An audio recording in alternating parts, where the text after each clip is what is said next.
Мұсапірова Гүлзада Дәулетбекқызы. Ғұмарбек Дәукеев атындағы Алматы энергетика және байланыс университетінің электротехника кафедрасының меңгерушісі. 1982 жылдың 18 наурызында Алматы қаласында өмірге келген. Жоғарғы оқу орнын 2002 жылы өнеркәсіптік электроника мамандығы бойынша бітірген. Техника ғылымдарының кандидаты. Патенттер мен авторлық куәліктерге ие болған. Сондай-ақ 40-қа жуық мақалалар мен тезистер жариялаған. Гүлзада Дәулетбекқызының ұраны өмірдің кереметін көргісі келген адам ғана көре алады. Несколько лет назад актуальным стал вопрос перехода из казахской графики в латинскую графику.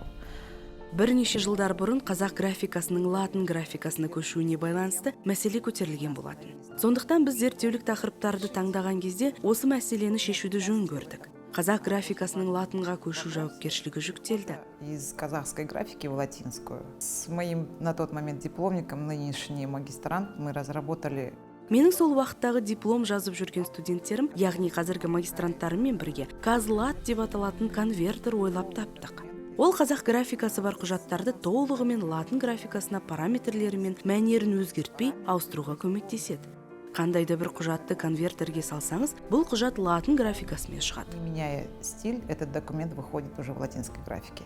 Это важно для того, чтобы мы передали культурное наследие.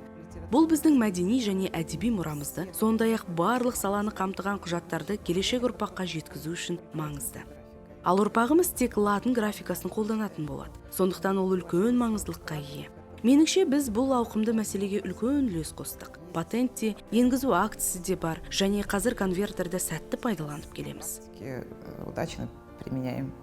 В Алматинском университете энергетики и связи имени Ғұмарбека Дәукеева уже Алматы энергетика және байланыс университеті казлат конвертерін барлық оқу әдістемелік құжаттарды аудару үшін қолданасыз. Авторлық куәлігіміз бар, және оның барлық құқығы әзірге тек Алматы энергетика және байланыс университетіне тиесілі. Бірақ әлі қолданысқа берілмеді. Пока в общем доступе нет, только АОС.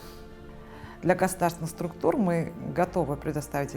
Мемлекеттік құрылымдарға конвертерді қолданып, қазақшадан латын графикасын аудару үшін беруге дайынбыз. Бұл жоба халықаралық республикалық байқауда екінші орынға ие болды. Второе место в республиканской научно-исследовательской работе.